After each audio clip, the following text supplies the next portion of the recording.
Madrid, 1834. The royal palace stands silent, its marble halls echoing only the slow ticking of a clock that has outlived its king. Ferdinand VII of Spain is dead, but for the royal physician, the story is far from over. He is summoned to the king's private chambers, where Queen Regent Maria Cristina awaits. Her eyes are swollen from tears, yet her command is steady, almost cold. What she asks next freezes the air: to preserve something from the king's body, not a relic of power, not a crown, but a secret so disturbing that even the Vatican would one day hide it from history. For 2 decades, Ferdinand ruled Spain with fear, paranoia, and an iron fist. Yet behind every decree, behind every execution and betrayal, there was another war being fought, one within his own body. Born into generations of royal inbreeding, he carried a curse written in blood and bone. His deformity was not just physical, it became the engine of his cruelty, the source of his obsession with control. In the grand portrait galleries, painters softened his features, sculptors carved him taller, stronger, more noble. But the truth lay beneath the velvet robes, a man whose own reflection terrified him.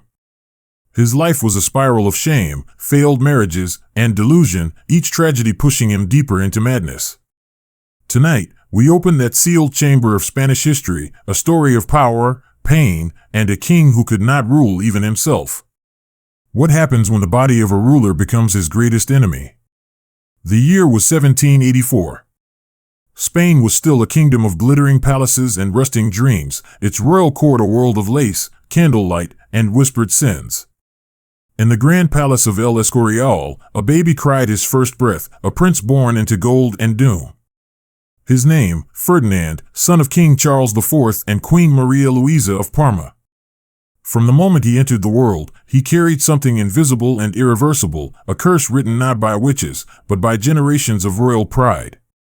For centuries, Spain's monarchs had looked inward for purity. They married their cousins, their nieces, even their own uncles. The Habsburgs and Bourbons believed that to keep the blood royal was to keep it divine. In truth, they were weaving a genetic web so tight it strangled the future. What they produced was not a dynasty, but a laboratory of deformities. The jaw of madness. The bones of weakness.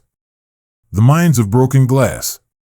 History would later call it the price of arrogance, a family so obsessed with lineage that they poisoned their own veins. And so Ferdinand came into being, a child destined to suffer for the sins of his ancestors. The physicians of the court noted his fragile complexion, his awkward body, the odd way he clutched his hands. But in a palace where appearances were everything, the doctors wrote nothing down. Silence was loyalty.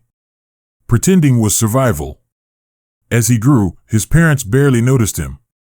King Charles was a man who preferred hunting to ruling, and his queen, Maria Luisa, was far more interested in her lover, the ambitious and manipulative Manuel de Godoy, than in her own children. The palace was alive with gossip. Servants whispered of Godoy's rise, of the queen's boldness, of the king's humiliation. And in the middle of it all, a lonely boy listened. Ferdinand's childhood was a lesson in betrayal. He learned that truth was dangerous, affection was conditional, and power was the only shield against shame. Every day, he watched his mother flaunt her affair, his father look the other way, and the courtiers laugh behind their fans. He never forgot those laughs. By the time he was 12, Ferdinand had already begun to show signs of what would define his entire life, a body that did not belong to him. The palace physicians called it unusual development. His tutors called it awkward adolescence. But the whispers told another story. There was something wrong with the prince, something grotesque, something that couldn't be spoken aloud. In the gilded hallways of Madrid, rumors spread like perfume. Servants giggled behind closed doors. Visiting ambassadors sent coded letters home. Even in the era before tabloids, the Spanish court had its own cruel version of gossip columns, letters, songs, jokes passed hand to hand. And Ferdinand, though a prince, was their favorite punchline. Imagine a boy who could never change clothes without fear of being mocked. A young man who would rather bathe in darkness than risk being seen. His own body was the enemy, a daily reminder that he was not like the kings of legend. While painters were commissioned to immortalize him as strong, noble, and proud, the reality under the velvet and lace was far different, an anatomy so twisted it became myth. As the truth spread, Ferdinand withdrew further into himself. What began as shyness became suspicion. What began as embarrassment became hatred.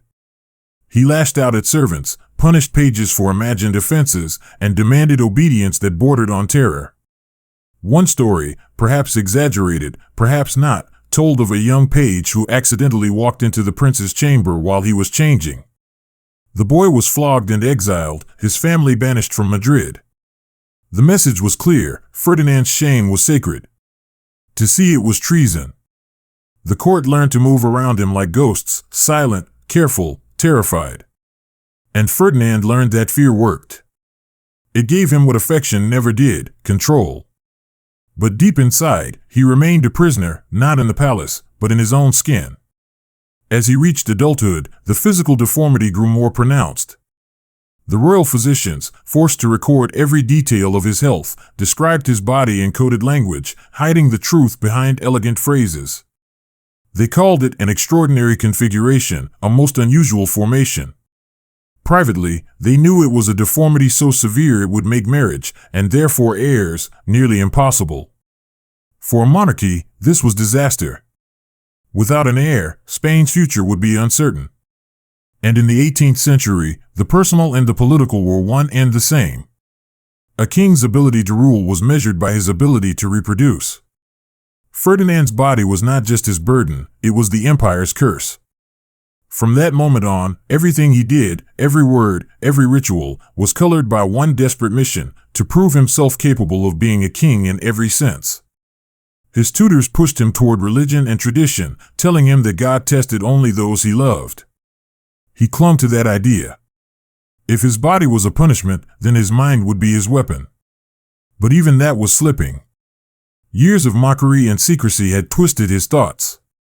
He grew paranoid, convinced that people laughed at him behind closed doors, that his own family plotted to expose his shame. When he became crown prince, Ferdinand surrounded himself with men who mirrored his paranoia, courtiers who whispered flattery and fed his delusions. He learned to smile while suspecting betrayal, to promise mercy while planning revenge. Spain was already decaying, its economy weak, its colonies restless, but Ferdinand saw enemies not in the empire, but in his own palace. And then, the whispers of his condition reached beyond Spain. Foreign envoys from France, Austria, and England began sending coded reports describing the curious affliction of the Spanish prince. Some dismissed it as gossip. Others, more clinical, speculated about its cause: hormonal, congenital, divine punishment. The truth was none of those things. It was simply the consequence of a bloodline too proud to admit its own sickness. By the age of 20, Ferdinand had developed what his biographers later called a tyranny of insecurity. He controlled his household with strict rituals. Every servant had to bow twice before speaking. No one could enter his chamber without permission. Meals were pre-tasted for poison, not because he feared assassination, but because he feared humiliation, that someone might see how his hands trembled when he tried to eat. He became obsessed with order, with perfection, the very thing he could never achieve in his own body. If something in the palace was misplaced, he raged. If a servant stumbled, he punished. If a mirror reflected him imperfectly, he had it removed. The reflection, after all, was the truest enemy. Meanwhile, outside the palace walls, Spain was rotting. Corruption, poverty, and political stagnation had eaten through the empire that once ruled half the world. The people whispered of revolution. The French Revolution had already shown that kings could bleed. But inside his palace, Ferdinand was blind to it all. His war was not with France or rebels, it was with himself. One of his few surviving letters from youth reads, "I have within me a monster that I cannot slay, and yet it is me. How does one govern others when one cannot govern one's own flesh?" That single line captures the tragedy of Ferdinand VII before he ever wore a crown. He was not born evil. He was born broken, and in his attempt to hide that fracture, he built an entire reign upon cruelty. As he reached his mid-20s, pressure grew for him to marry. The Bourbon dynasty needed an heir, and Europe watched closely. Suitors were discussed, portraits exchanged, alliances considered. But behind closed doors, the question that haunted every negotiation was whispered in French, in Italian, in Latin: can he? Even his own mother, Maria Louisa, began to fear the truth would destroy the family's prestige. She arranged medical consultations in secret, bringing in doctors under the guise of treating nervous exhaustion. These doctors, some of the best in Europe, left Spain silent, their notes hidden in locked drawers. One physician later wrote anonymously, "I have seen the prince's affliction, and it is such that marriage will bring more sorrow than joy to this kingdom." But politics demands heirs, not happiness. And so, a match was arranged, Princess Maria Antonia of Naples and Sicily, his cousin. The announcement was celebrated with fireworks, parades, and church bells. The people saw only a union of nations, a promise of stability. No one outside the palace walls knew what terror awaited behind them. Ferdinand smiled for the portraits, waved to the crowds, and played his part. But inside, he was suffocating. The marriage was not a celebration, it was a sentence. On the eve of his wedding, his private physician noted that Ferdinand refused to sleep. He walked the halls for hours, muttering prayers and curses. At one point, he stopped before a mirror, struck it with his fist, and whispered, "They will see, they will all see." That was the night the curse became destiny. The deformity that had haunted his childhood would soon shape his adulthood, and through him, it would scar an entire kingdom. What began as a family secret would become one of Europe's darkest legends, the story of the king whose own body destroyed everything he touched. Before he ever ruled Spain, Ferdinand VII was already conquered, by blood, by shame, and by the silence of those who should have saved him. It began, as all royal unions did, with trumpets and silk and the illusion of destiny. In 1802, the bells of Madrid rang for the marriage of Prince Ferdinand of Spain and Princess Maria Antonia of Naples and Sicily. The crowds cheered, the nobles toasted, and Europe pretended to believe in fairy tales. But inside the palace, behind the glittering chandeliers, fear whispered louder than the violins. Maria Antonia was 17, young, lively, the daughter of a queen who adored her and a father who believed the match would strengthen southern Europe. She had heard that Ferdinand was serious but kind, pious and loyal. Her tutors spoke of duty, not desire. To her, this was an honor, to be a queen, a mother, a bridge between two thrones. But when she arrived in Spain, she found no court of warmth or chivalry. The palace was cold, the air heavy with suspicion. Courtiers avoided speaking too loudly, as if the walls themselves listened. Ferdinand, her future husband, greeted her with a stiff bow and a nervous smile. His eyes darted, his posture tense, as though every gesture was an act rehearsed, every breath a struggle. Still, she tried.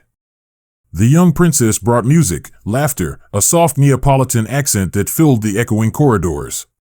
For a brief moment, there was light in the gloomy palace. The king's counselors whispered, "Perhaps she will save him." They were wrong. The wedding night was meant to seal the alliance, to ensure Spain's next heir. It instead became legend. When the chamber doors closed, the attendants waited outside in silence. Minutes turned into hours. Then, a scream. Not the soft gasp of passion, but a sound of horror that cut through the marble halls. Servants rushed forward, only to be stopped by Ferdinand's furious voice, "No one enters." What happened inside that room would never be written in official records. But whispers spread. The next morning, Maria Antonia emerged pale, trembling, her eyes empty.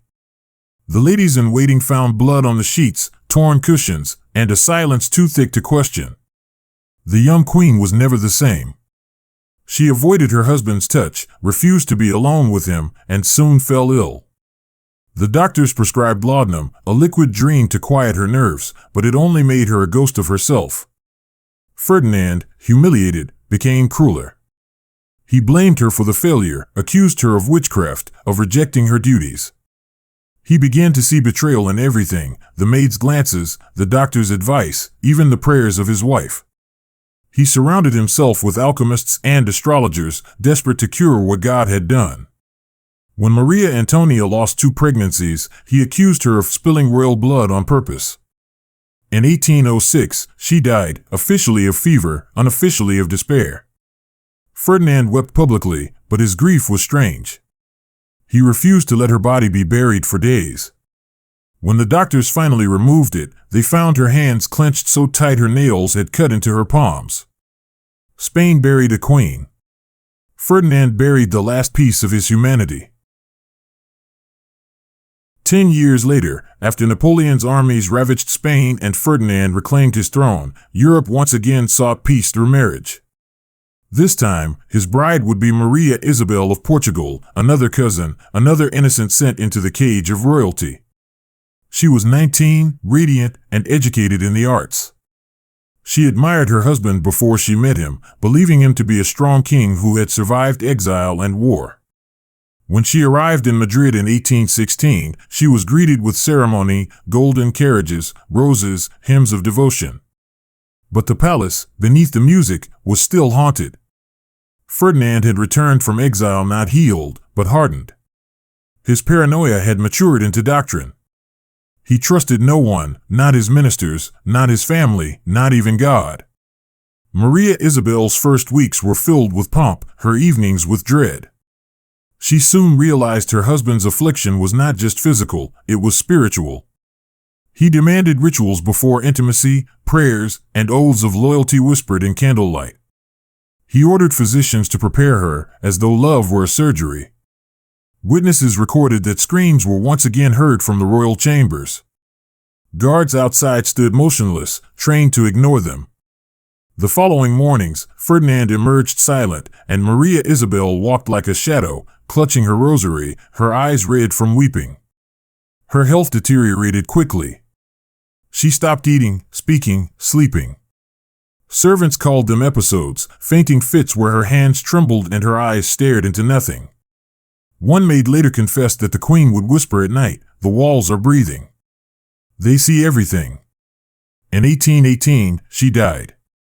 The official record said nervous exhaustion. The truth was more brutal, her body simply surrendered. Ferdinand's reaction was eerily similar to before. He ordered multiple autopsies, interrogated her attendants, and accused foreign powers of poisoning her. He had her face cast in wax, keeping the death mask beside the one of Maria Antonia. 2 queens. 2 masks. 2 ghosts he could never control. The Spanish court began to whisper, "The king is cursed." But diplomacy is blind to ghosts. In 1819, another match was arranged, Maria Josepha Amalia of Saxony, a woman of intelligence and quiet resolve. She knew what had happened to the others. Her advisors warned her, her confessor begged her not to go. Still, she agreed. It was her duty. She approached the marriage as one might approach a battlefield, prepared, cautious, armed with faith. She brought her own doctor, her own sleeping tonics, and a journal in which she would record every encounter. Her notes, later found hidden among her belongings, reveal a mind detached but determined. She treated her husband not as a monster, but as a patient. Ferdinand, however, mistook her composure for mockery. Her calmness infuriated him. "She steadies me," he once shouted, "like a creature in a jar." What followed was a grim repetition of history, pain disguised as duty, hope turned into ritual. Yet somehow, Maria Josepha endured longer than the others. Perhaps because she had accepted the horror from the start, or perhaps because she had no illusions left to lose. Then, in 1829, a miracle, she was pregnant. For the first time, the palace filled with cautious joy. Bells rang, priests blessed, and Ferdinand smiled, manic with pride. Spain dared to hope that the curse was finally broken. But 7 months in, the queen began to bleed. The doctors urged rest. Ferdinand refused, insisting the child must be born under divine conditions. He brought in astrologers, healers, even charlatans claiming to channel angels. The chamber became a madhouse of incense and superstition. The queen suffered for days. In the early morning hours of May 18th, she gave birth to a daughter, small, silent, alive for only a few breaths. Maria Josepha followed soon after, her body too weak to recover. The king collapsed beside her bed, not in grief, but in fury. He accused his doctors of sabotage, his priests of heresy, his god of betrayal.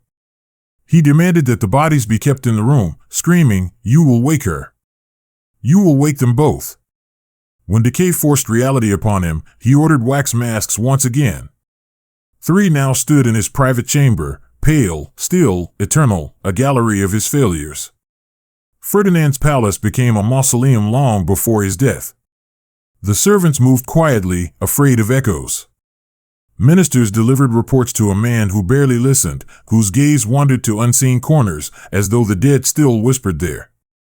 He spoke to the masks at night. He would light candles before them and ask for forgiveness, then rage at them for defying him. One maid once overheard him crying, "Why did you all leave me? Why do you mock me from the grave?" The foreign courts began to take notice. Ambassadors sent word back to Paris, Vienna, and London, "The King of Spain is unwell, physically and mentally." No one wanted their daughters near Madrid. And yet, politics demanded continuation. Spain's empire was crumbling, its colonies rebelling, its people starving. But Ferdinand's focus remained trapped in the narrow world of his obsession, bloodlines, heirs, and the echo of the word failure. He ordered his physicians to preserve his body's royal strength, even as it failed him. They bled him, fed him tonics of gold and mercury, made him inhale smoke from sacred herbs. None of it restored him. His skin grew gray, his eyes hollow, his mind drifting further from reason. The more his body betrayed him, the tighter he clung to control. He began writing decrees that no one understood, edicts about purity, loyalty, and the divine structure of flesh. Ministers obeyed out of fear, signing papers that meant nothing. Every decision, every law, every execution, all of it stemmed from one festering truth: Ferdinand VII was a man who could not master himself, and so he sought to master everyone else. By 1830, Spain was desperate. The throne needed an heir, the nation needed hope. Ferdinand, gray and broken, agreed to marry again Maria Cristina of Naples, his niece by blood but, more importantly, already pregnant by another man. The arrangement was not a romance, it was strategy. Everyone in Europe knew the truth, but no one dared say it aloud. Maria Cristina's pregnancy could give Spain the illusion of continuity, a royal child to keep the Bourbon line alive. When she gave birth to a daughter, Isabella, Ferdinand declared it a miracle, a gift from heaven. In reality, it was the kingdom's last act of denial. Ferdinand's paranoia, however, did not die with his weakness. He grew obsessed with Maria Cristina, convinced she conspired against him, that she poisoned his food, that she whispered to ghosts in her sleep. He installed peepholes in the walls of her chambers to watch her without being seen. He assigned spies to note how long she prayed, how many times she looked at the sky. His world shrank to a single obsession: control. He no longer ruled Spain, he ruled his fears. They said he was a king cursed by his body. But in truth, it was his soul that decayed first. His palace became his prison, his love became his fear, and his legacy became a warning carved into history. The Palace of Madrid had never been quieter. Gone were the music, the feasts, the courtly laughter that once filled its marble corridors. What remained was a mausoleum, a palace haunted by whispers, by footsteps that stopped when the king approached, by walls that seemed to listen. By the 1830s, King Ferdinand VII was a man unrecognizable from the prince who once feared his reflection. The years had not only aged him, they had hollowed him out. His face was pale and heavy, his body bloated from illness, his mind clouded by paranoia. The once golden crown of Spain now sat upon a head consumed by ghosts. His new queen, Maria Cristina of Naples, was young, intelligent, and, most importantly, already pregnant when she married him. Everyone knew the child was not his. Everyone except, perhaps, Ferdinand himself. Or maybe he did know, and chose not to. For a man who spent his life fighting his own body, the illusion of fatherhood was better than the truth. When Princess Isabella was born in 1830, Ferdinand declared her a miracle. Spain celebrated. Bells rang from Seville to Barcelona. The Bourbon line would live on. But inside the palace, something darker stirred. Ferdinand's joy quickly curdled into suspicion. He began to wonder, what if she isn't mine? To outsiders, the royal chambers glittered with opulence, marble floors, velvet curtains, gold mirrors. But to those who lived inside, they were a prison. Ferdinand's paranoia had become law. He ordered hidden peepholes built into the walls of Maria Christina's rooms.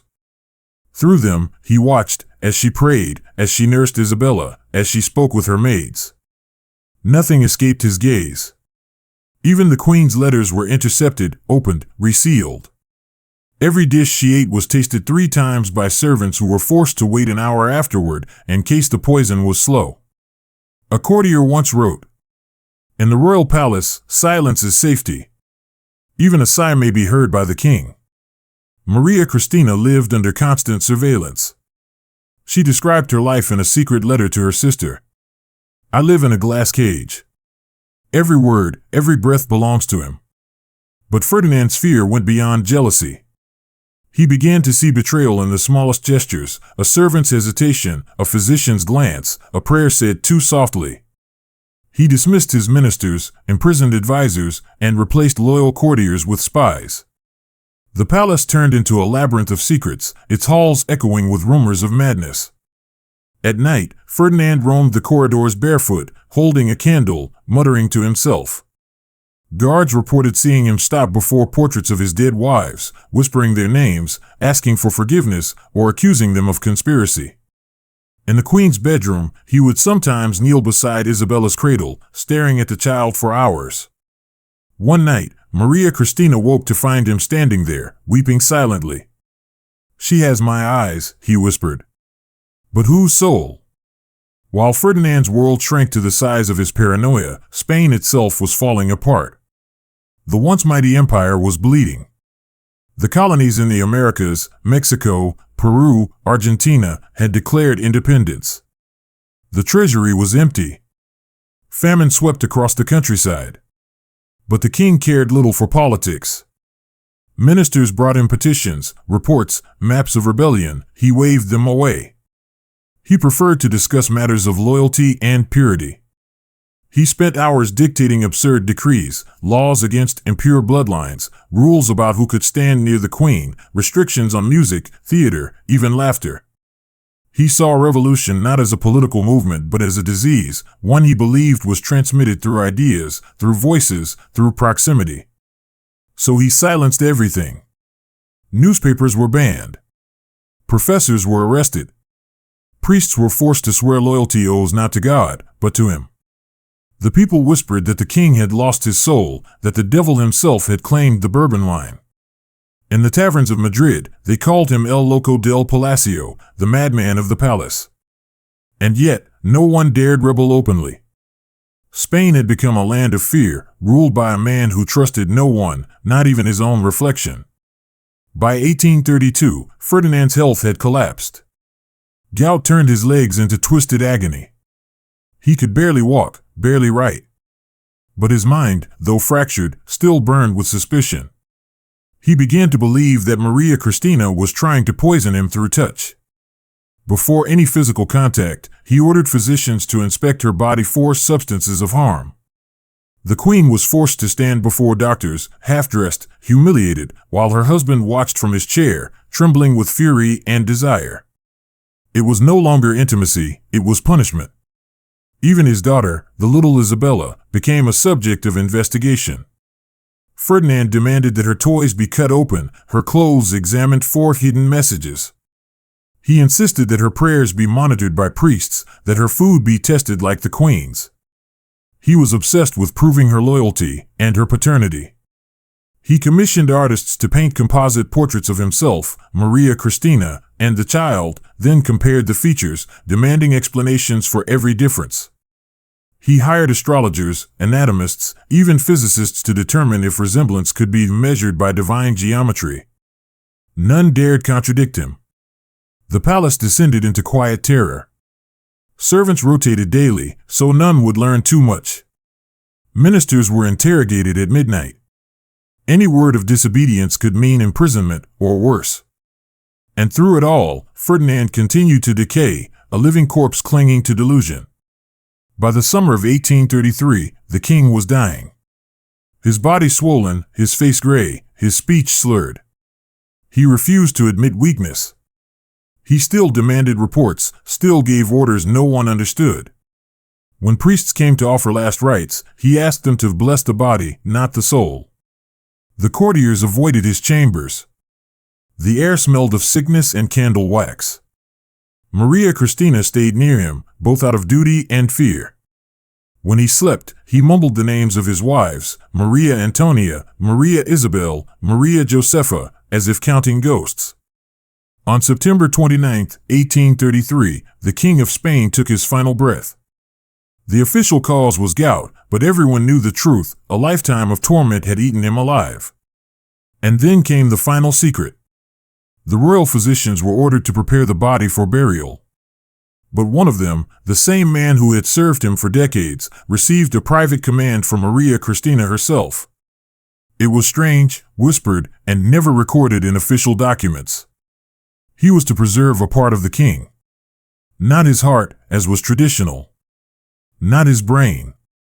But the one thing that had defined his life, the source of his curse, his shame, and his madness. The physician hesitated, but orders were orders. The procedure was carried out in silence. When it was done, the remains were sealed in a glass jar, encased in wax, and sent, under guard, to the Vatican archives. There, it was said to be locked away among the forbidden relics of Europe's history. No one spoke of it again. To this day, rumors persist that deep within the Vatican's catacombs lies a small, unlabeled jar, a grotesque monument to a king who could not conquer his own flesh. Spain mourned its monarch publicly but secretly rejoiced. The age of madness was over. Isabella II, just 3 years old, was proclaimed queen under the regency of her mother, Maria Christina. But the country she inherited was fractured, politically, spiritually, and morally. Historians would later describe Ferdinand VII not as a tyrant of conquest, but as a tyrant of insecurity.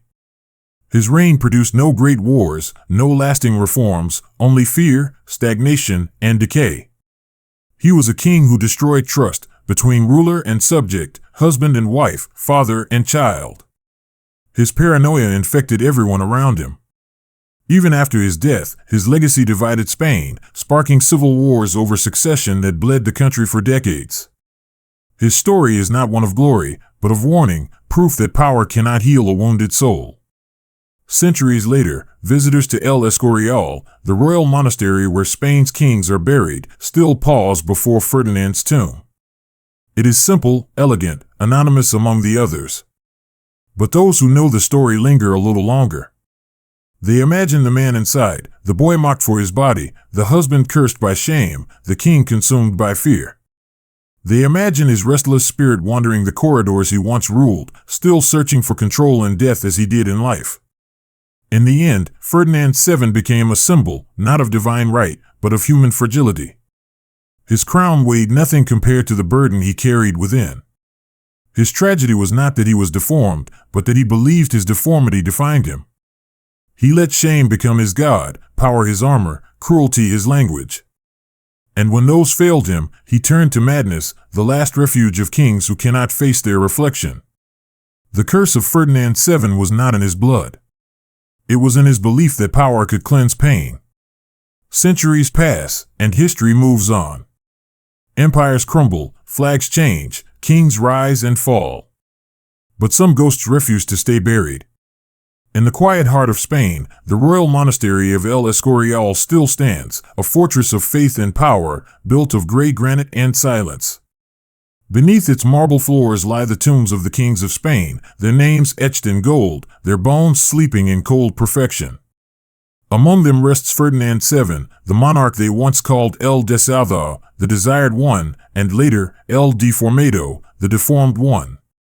Visitors rarely linger by his tomb.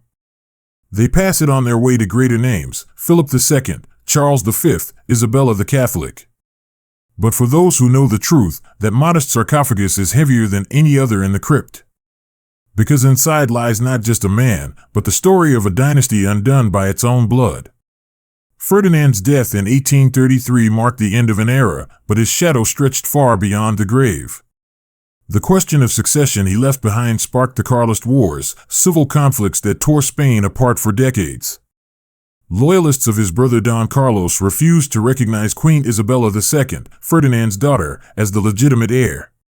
They claimed the throne should pass through the male line. What followed was not simply a struggle for power, it was a continuation of the curse. Brothers turned on brothers, priests blessed guns, and Spain bled once more. It was as if the kingdom itself had inherited Ferdinand's sickness, paranoia, pride, and the need to control what it could not understand. While the rest of Europe marched toward modernity, Spain stumbled through civil war and religious fanaticism, trapped in the ghost of one man's fears.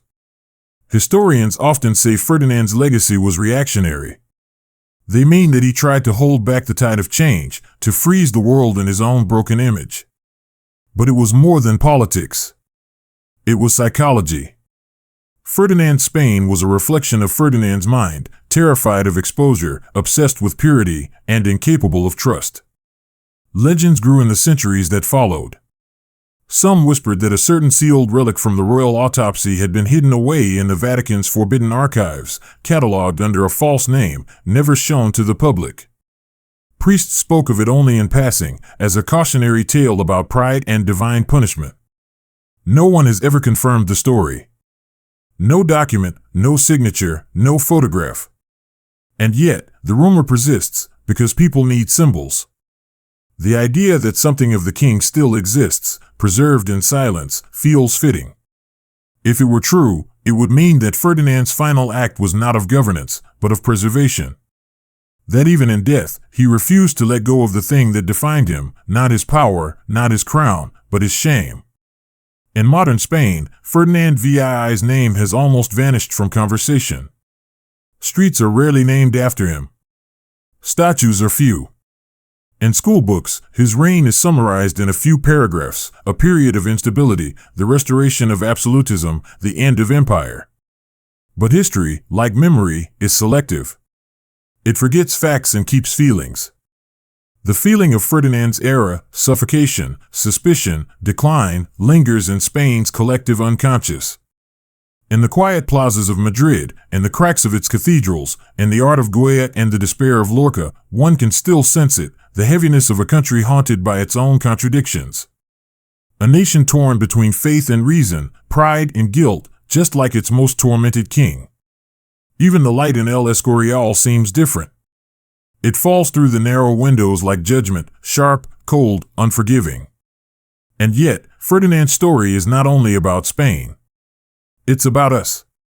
Because every age has its Ferdinands, people who cannot accept what they are, who mistake control for strength, who turn their fear into cruelty. Every institution, every government, every empire that silences the truth in the name of purity is a reflection of that same curse. In the end, the story of Ferdinand VII is not about deformity or monarchy, it's about the human obsession with perfection.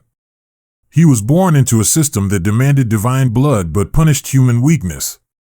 His body became the battlefield between myth and reality. His reign, the symptom of a disease that no crown could cure. If you stand before his tomb today, the air feels different. Heavy. Still. The granite walls seem to listen. Imagine it, the man who once ruled an empire now reduced to dust, surrounded by the silence he feared so deeply. Some say that late at night, when the monastery is empty and the candles flicker, you can hear faint footsteps echoing through the corridor, slow, uneven, limping. Others swear that they have seen a figure kneeling before the royal crypt, whispering a single phrase again and again, "Forgive me." Maybe it's superstition. Or maybe, in some strange way, it's justice. Because Ferdinand's tragedy was never his body. It was his inability to forgive it. Power, without empathy, becomes cruelty. Shame, when buried, becomes obsession. And when both combine, they create tyranny. Ferdinand VII's life was a mirror held up to the danger of unchecked authority, not just of kings, but of anyone who believes they can shape reality through control. His body was his kingdom became his body, both fell apart for the same reason, they were ruled by fear. Every dynasty, every empire, every nation that builds its identity on denial is walking the same path. Spain learned it the hard way. The question is, have we? Imagine this. A candle flickers in a small chamber deep beneath the Vatican.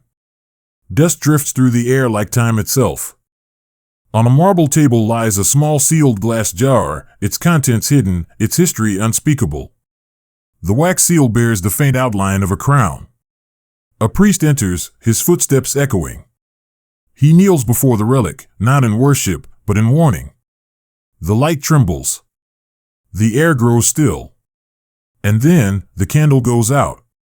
Silence. Ferdinand VII ruled a kingdom he could not save, and a body he could not bear. His crown was heavy not with jewels, but with fear of judgment, of truth, of himself. And yet, his story remains. Not to horrify us, but to remind us that power without acceptance is poison. That shame, when given a throne, will always demand another victim. And that no king, no matter how divine his blood, can ever escape the simple truth that to rule others, one must first rule oneself. History is never silent. It breathes through the stones, whispers through the wind, and waits for those who dare to listen. Even after 2 centuries, the echo of Ferdinand VII has not vanished. It lingers, not in his relics, not in his crown, but in the human heart that still fears the mirror. In Spain today, the age of kings feels like a distant dream. The royal palaces have become museums, their marble halls filled with tourists instead of courtiers. Yet, beneath the polished floors and velvet ropes, something ancient stirs. The walls remember. El Escorial, once the symbol of divine authority, now stands as a monument to contradiction. Built by Philip II as both monastery and royal tomb, it embodies the tension between salvation and power. Inside, the corridors stretch endlessly, lit by slivers of daylight that never quite reach the ground, just as Ferdinand's soul never quite reached peace. Guides tell visitors about art, architecture, and dynasties. Few mention the name Ferdinand VII. And yet, when you walk through those halls at dusk, when the light fades and the footsteps echo, it is impossible not to feel the weight of his presence, the man who turned the Palace of Kings into a prison of fear. Spain has moved on. But like every nation that has lived through tyranny, it still carries invisible scars. You can hear them in the silence between the church bells, in the melancholy of flamenco, and the fatalism of its poetry. The soul of Spain learned long ago to turn pain into beauty. Ferdinand's curse was never truly about genetics, it was about legacy. For centuries, the Bourbons had ruled under the illusion of divine right, believing their blood was purer, their destiny unquestionable. But purity, when pursued to its extreme, becomes rot. The genetic deformities that marked the end of the Habsburgs and haunted the Bourbons were not punishments from heaven, they were consequences of obsession. A family that sought perfection within itself ended up consuming itself. It's a metaphor as relevant now as it was in the 19th century. Because every system, royal, political, or personal, that tries to keep power in the family eventually decays. The echo of Ferdinand's curse is not in the bones of his descendants, but in the cycles of control that repeat across time, leaders who fear vulnerability, nations that worship strength while hiding weakness, people who mistake silence for stability. The same bloodline logic that doomed the Spanish monarchy can be found anywhere humans confuse purity with safety, obedience with peace. Imagine Ferdinand as a symbol, a man born into divine privilege, taught to believe he was chosen, yet condemned by nature to be imperfect. Every time he looked in the mirror, he saw not a king, but a contradiction. That is why his story endures. Because it's not just about him. It's about all of us. Who among us has not feared the reflection that doesn't match the image we want to see? Who hasn't tried to hide their flaws behind power, success, or beauty? Ferdinand's tragedy was the ultimate human paradox. He sought control to escape shame, and in doing so, became enslaved by it. The more he denied his imperfection, the more it defined him. The same happens to nations. The same happens to civilizations. The mirror never lies, it only waits for us to look long enough. Some historians still argue whether Ferdinand was mad. But perhaps madness is simply what happens when pain has no place to go. He was raised in a court where emotions were weakness, where appearances mattered more than truth. In that gilded cage, repression became habit, and habit became madness. The Palace of Madrid was full of mirrors, literal and symbolic, yet none of them reflected honesty. Every portrait of Ferdinand painted him noble, composed, and divine. None showed the trembling hands, the sleepless eyes, the man who stood alone whispering apologies to the ghosts of his wives. Today, those portraits hang in museums, admired for their craftsmanship. But if you stand close enough, if you look into those painted eyes, you might see something else, not authority, but terror. The brushstrokes betray the truth the crown could not. The human behind the throne was already broken. After Ferdinand's death, the monarchy he left behind staggered through a century of chaos. Civil wars, dictatorships, republics, Spain reinvented itself again and again, each time promising rebirth, each time haunted by its past. Even today, under constitutional monarchy, the debate continues. Should Spain keep its crown? Does the symbol still matter? To some, the monarchy is a relic, an elegant ghost of a time long gone. To others, it is a mirror of national identity, a reminder of continuity through turmoil. But history is clear, the crown has meaning only when it learns humility. Ferdinand VII's story teaches that power, when built on denial, will always devour itself. The only true inheritance a ruler can leave is not blood, but mercy. In the centuries since his death, Spain has forgiven many of its tyrants, sometimes too easily, sometimes too late. But Ferdinand is rarely spoken of, perhaps because forgiveness requires understanding, and his life is difficult to understand without confronting discomfort. To forgive him is to admit that even monsters are made, not born. That cruelty often grows from fear. His violence, his paranoia, his delusion, all were armor against the one truth he could never face, that his body, his power, his lineage were not divine, but human. And that is the heart of the story. History remembers him as the deformed king, but in truth, his deformity was emotional, a twisted inheritance of fear passed down through centuries of silence. In every age, a new Ferdinand appears, not a king, but a person or a system driven by the same fear of imperfection. You can see it in the corporations that hide scandals instead of healing them, in governments that rewrite history to erase guilt, and people who destroy others to protect their image.